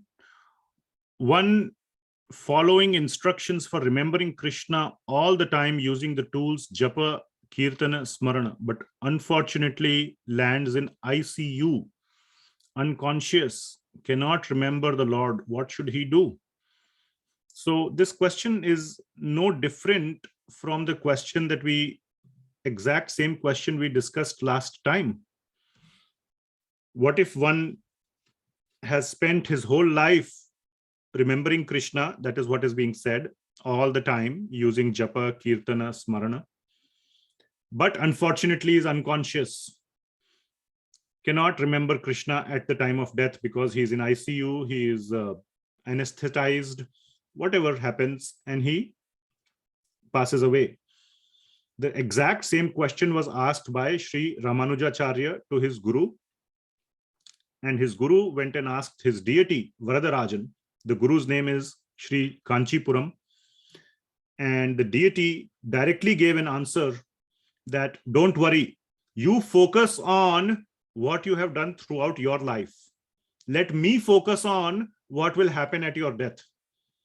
If you have sincerely practiced throughout your life, Lord Varadaraj, who is none other than Lord Krishna, said, I will come and remember you, I will take you. You don't have to remember me, I will remember you. So this is Lord's promise. This is what we covered in the very, very beginning of today's class. This long set of notes are here. That the unhealthy fear and the healthy fear. The healthy worry and the unhealthy worry. Unhealthy worry is, what will I think at the time of death? Or will I think of Krishna at the time of death? Maybe I'm in ICU. What will happen? Da, da, da, da, da. That is unhealthy worry. Don't worry about it. Leave that to Krishna. You focus on this. Healthy worry is, what should I think during my life before you go to ICU? Okay. So that is the answer. Next question we have on the chat. How the Om word is there in Hare Krishna Mahamantra? So the question is, how is the word Om present in Hare Krishna Mahamantra? The answer is very simple. Om refers to Krishna. Okay. And Hare Krishna also refers to Krishna. So they are both one and the same. There is sometimes a official name, like there is president. Okay. Now, I have not been near the president, but I have seen some movies where they show president. In the office, what do they call the president? Let us say John F. Kennedy, one of the famous presidents of United States. What would they call him in the office? What would the Secretary of State call him? Hey, Jack. Mr. President. His nickname was Jack, if you remember. So what do you think he would call him? Hey, Jack, how are you? Huh? Do you think he would call the president like that? They will say Mr. President. Mr. President, with a lot of respect, they will say Mr. President. Everybody will say Mr. President, Mr. They will say it so many times, sometimes they forget what's his real name. If they are asked what's the real name, they will say, oh, wait, what's the name? They'll get confused. Oh, yeah, John F. Kennedy. Abraham Lincoln was called Abby. So his very close friends would call him Abby. Okay. Now, I'm no fan of Donald Trump, but before he became president, his name was Donnie. Everybody would, all his close friends would call him Donnie. Now, Donald Trump is very famous for giving a lot of, radio interviews and all this, to people. And I read or I heard one time, he said, now I have become president. Those same fellows who used to call me Donnie, hey, Donnie, now they say, Mr. President, Mr. President, Mr. President. And he says, I want them to call me Donnie. I tell them, hey, don't call me Mr. President, just call me Donnie. They say, no, Mr. President, how can we call you by that name, Mr. President? They won't even want to say the name Donnie. And they just say, no, Mr. President, how can we call you that?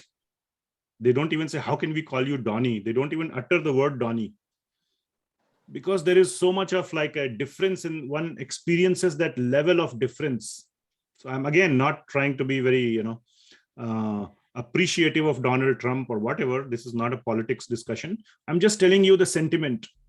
Krishna It is, if you go deeper into the writings of the acharyas, the writings of the deeper nature, Lord Krishna does not want to be called as Om. He wants to be called as Krishna. He wants to be called as Govinda.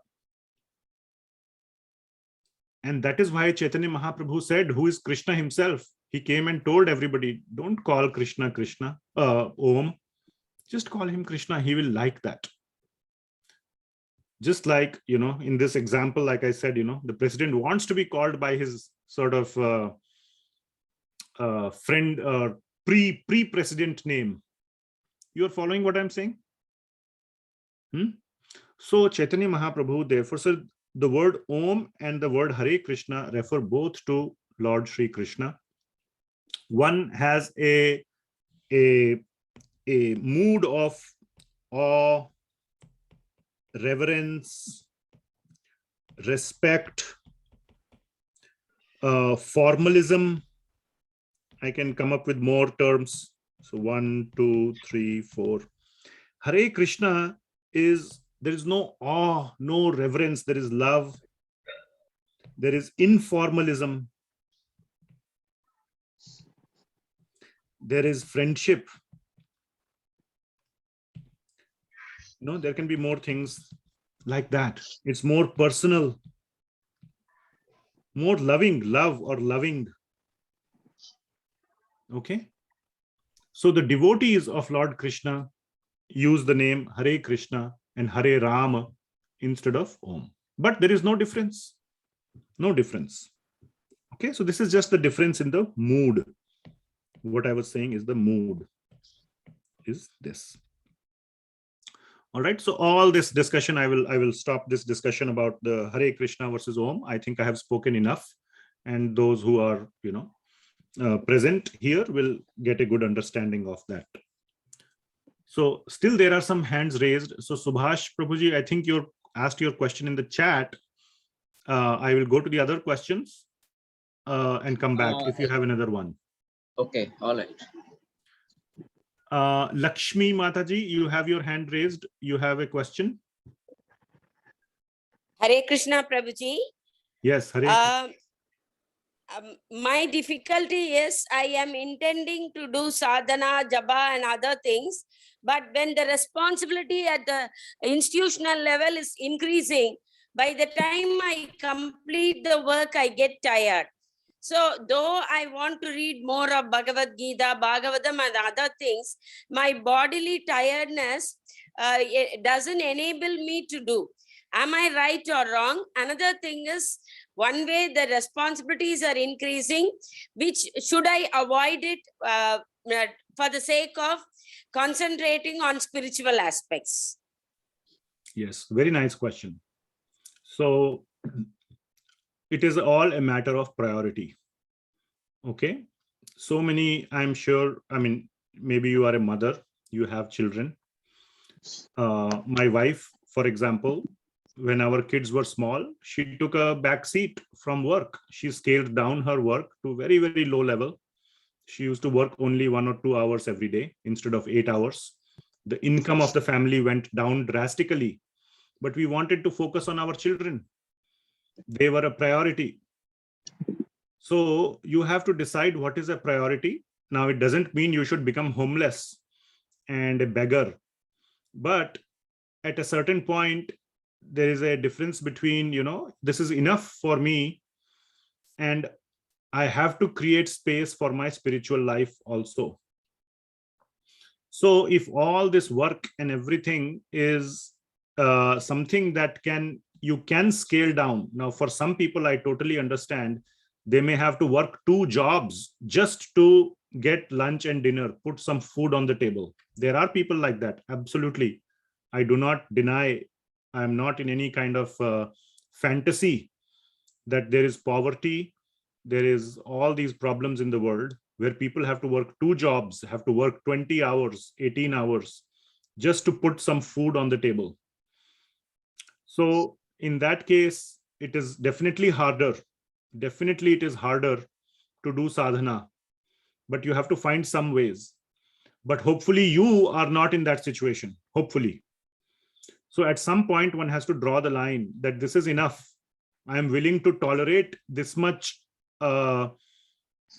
giving up so many, this much, luxury or this much money, and focus on Krishna's life, or on Krishna in my life.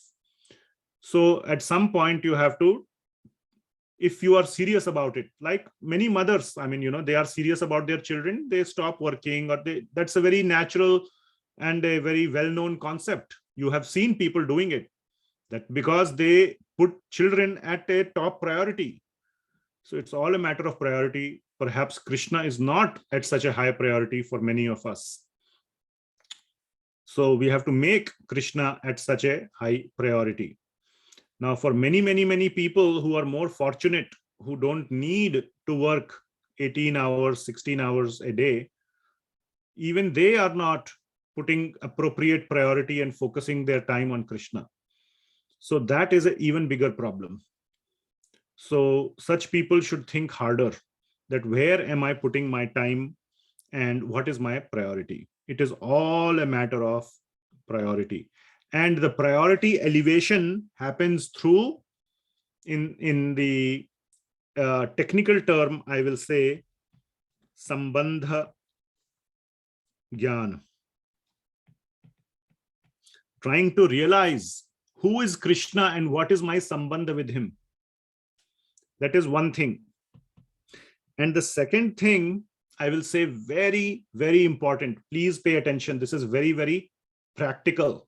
Very practical. Please pay attention. So sambandha jnana comes through shravana, which means the modern way of shravana is hearing or reading. Both are called shravana. And you read Bhagavad Gita, you read Srimad Bhagavatam, or you hear Bhagavatam if it is available in audio format, you attend the classes, whatever. Like that you get shravana. And the second way is sewa. Sewa of a bhakta, or sewa of Bhagawan. I cannot stress the importance of these 2 points. In our Bhagavatam class, we read a verse in the beginning. What verse we read? Nashta prayeshu abhadreshu nityam bhagavata sevaya bhagavati uttamah shloker bhaktir bhavati naishtaki. There the second line is nityam bhagavata sevaya. Bhagavat means 2 things. Book Bhagavat and the person Bhagavat. Book Bhagavat, the seva of book Bhagavat happens how? By reading. That is this. Nityam Bhagavata sevaya. Every day, Nityam, you should do Bhagavata seva. How you should do Bhagavata seva? Of the book Bhagavat by reading it. And of the person Bhagavat by this. Seva, literal seva. Take up some seva. Go to your local ISKCON temple. This is a great boon by Srila Prabhupada. Every major town, every place has a ISKCON temple. Go there. The devotees there will engage you in some seva. This is what is important. Seva. By doing constant nityam.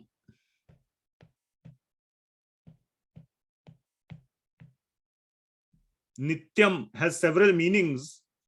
Every day or consistent. Consistent is also called nityam. So it could mean daily or it could mean consistently.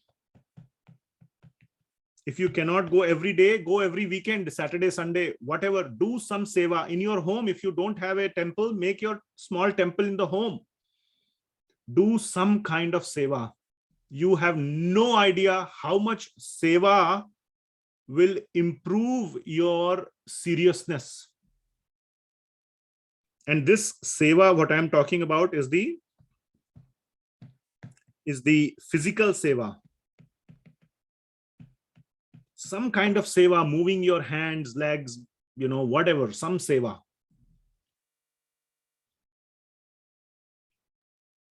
Go clean the temple. They will give you a broom. Clean, wash the temple. Clean the kitchen. Do something. Go, make flower garlands. There is so much need for seva. Transport the prasad from one place to another, depending on whatever your bodily ability is. Nityam Bhagavata Sevaya. So like that, the seriousness will increase. Your bhakti will take higher priority. The root problem is bhakti is not highest priority. That is the root problem. I'm telling you ways how it can take higher priority. And when it takes higher priority, you will very easily be able to give up. Oh, I don't want to do that.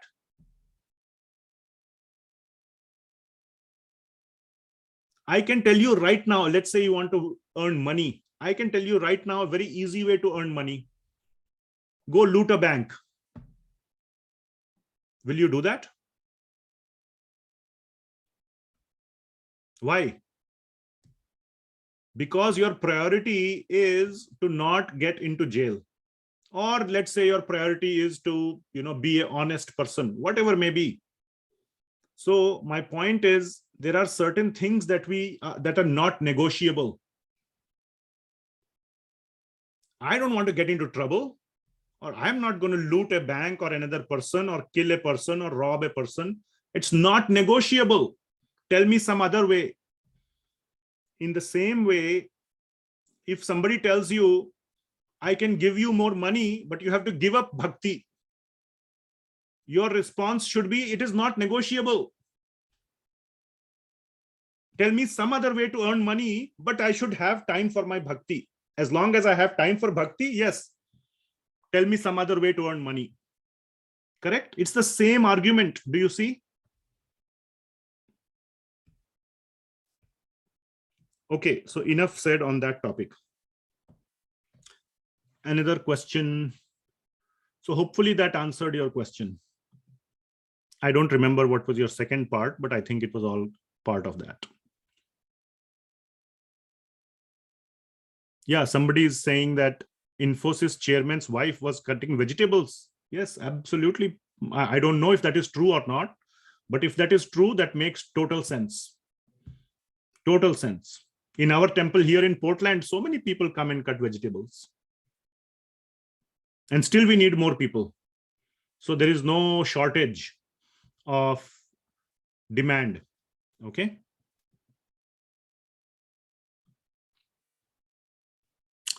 Okay, one question is there here directly to me. I will read it out. Prabhuji, my cousin's sister, who is a doctor, requested an answer for this. She is a ER. I don't know what is ER meaning. ER means what? Emergency nurse or what? Emergency room. Emergency room. Okay, ER is emergency. Okay, she's a ER. So I thought, okay. So she's a ER doctor and surgery doctor and wanted spiritual guidance on keeping patients who have a low chance of survival on life support indefinitely. If the soul intends to leave the body, is it right to artificially restrain? Okay, now this is a very complex theological topic of consent, and there is a lot of debate on this topic. I know there was I'm part of a group of devotees who are sort of college professors, and one of them was telling the same question was asked, and not exactly the same, this question and another question was related to the topic of euthanasia, right? The somebody wants to die, but you have to help them. You have to help somebody to die because they are in so much pain and they have a terminal disease. But, to relieve them of their pain, you help them die. I mean, these are extremely complex topics. I don't think I can give a clear answer right now. lot of devotees and lot of shastra has to be read. At a simple level, what I can say is that the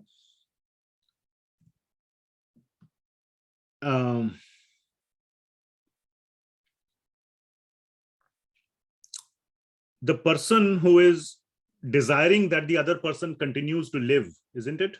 That is the situation being described here, that somebody desires the other person to live. So he is saying, okay, please keep him on life support. If you remove the life support, that person will die. So this person who has a desire to keep his friend or relative alive is depending on material means, which is life support, whatever technology. With more and more technology, we can have more and more life support. Is depending on technology to keep the other person alive. A better recommendation for this person's standpoint should be to take to spiritual technology to try to keep the other person alive. That is point number one, which means to pray to the Lord, pray to God to keep him alive. That's point number one. And point number two is the purpose why you want him to live. Now, if you take out the life support, that person will die. But let's say you keep him on life support, he becomes well, miraculously. What will he do afterwards? Sense gratification? Let's say. So what has your keeping them on life support done? If the outcome is all he goes and does is more materialistic things and gets more entangled in material world, then yes, you are basically, it's like, giving $2 to a, person, and he goes and drinks, alcohol, and then goes and creates a ruckus on the road and kills someone, beats someone, creates a, what have your $2 done? All it has done is some damage to society. So it has to be very clear, your method plus your purpose. The method should be spiritual, and the purpose of having them have a longer life should also be spiritual. Not so that after becoming well, he can eat more chicken tandoori and whatever other stuff. The purpose should be, if he becomes well, he can remember God a little bit more during his life. He can do some sewa. He can do something spiritual, something in the area of bhakti. If that is the purpose and you request, pray to God, that is the right answer. Otherwise, unnecessarily keeping on life support and all, that's a deeper question, and I'm not ready to answer that. Okay. Any other quick questions I want to take up, and then we'll end the session. Anything else? Anyone? Subhash Prabhu, you have a hand raised? Did you? Prabhuji, Dandavat Pranam. Hare Krishna, Dandavat Pranam, Prabhuji. It is a very, very enlightening talk we had. The discussion was very, very beautiful. And just sharing, my question arose from my father. My father was a very, very pious person, and he was chanting all the time. And he has a harmonium, and he used to play this Mahamantra on harmonium, and we used to listen to that. Yeah. Unfortunately, I was about 90 when he fell down. He broke his hip, and then he was in the hospital. And then my question arose out of that. And then you very aptly answered that. Krishna came and took him. This is my, it was there at the, it happened more than 20 years back. So, but it occurred to me at that time, maybe Krishna took him. So, but today your answer superimposed my thought process of, so, and yeah, Krishna never forgets. Because of his upbringing and his what you call lineage or spiritual lineage or whatever you call it, I'm happy that I'm leading a peaceful and contented life. At 76, I teach yoga. Maybe 3 classes I do. And morning 5 o'clock, we have a group, about 60, 70 people we have associated with this Juhu. We have on Zoom, we have the jap chanting for 1.5 hours. Very nice. And every Thursday there is a Bhagavatam class. We do that. So I see life is beautiful. I'm just saying.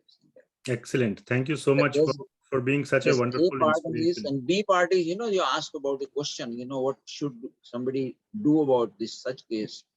Very recently, just about not even a week back, I came across one such case. The person has been suffering from cancer for more than 2 years.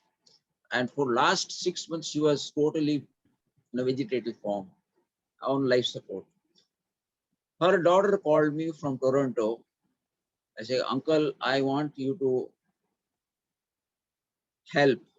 I said, I can send Reiki healing to her.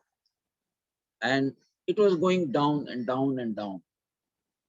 And then I said, what is the purpose of keeping her alive? And I prayed, Lord Krishna. I mean, she sent me the picture. This is how we do this transfer of healing, holistic healing. And I just prayed very furiously, Lord Krishna, please do what is good for her. Period. Very nice. And very next day, she breathed her last. Yeah. So that is the best thing we can do, is to pray for them. I could not thank enough Lord Krishna. I said, when your prayer is feverish. I mean, I've seen that lady. I mean, when she was active and all that, but many years back. But I mean, my purpose of telling you is sharing is when the prarthana prayer is in that level of, and this I don't know how Lord does it. It's very, what is the mechanism? But I fail to understand. But He listens to the art, जिसको बोलते हैं ना कि you are putting everything in it, in the prayer. That the answer. Very short sharing. Thank you for sharing. Hare Krishna. Last Vani, week I missed the class. I missed the class last week. We were traveling, so you can, yeah. Vani Prabhu, you have a. Prabhuji, I am Surya Narayana, father of Vani. I'm using a laptop. Sorry, what's the question? Say that again. My name is Surya Narayana. Oh, okay. Sorry. Vani's father. Okay. So I survived out of a major bus accident. On that day, luckily, I was chanting whole day. God only saved me from the bus accident, major bus accident. 4 people died, but I survived. I was thanking God on that day. Krishna. Thank you. Thank you. Now that should, like Ajamila, I'm not saying you are doing sinful acts like him, but what I'm saying is the other side of Ajamil. Now, renewed vigor, with this sort of new life, so to say. That aspect, please, everybody should take up very serious bhakti, sadhana bhakti. Thank you. Thank you so much for sharing. Hare Krishna. May Lord Krishna keep everybody safe. So next 2 weeks, 2 weeks? And then we are traveling. So I don't know whether we'll do it. Okay, so next 2 weeks there might not be a class. So we will keep you posted. Thank you so much. Srila Prabhupada ki jai. Hare Krishna. Mataji ko hamara pranam kahiye. Sure. Thank you. Right here. Hare Krishna. Hare Krishna. Thank you. Hare Krishna. Hare Krishna, Prabhuji.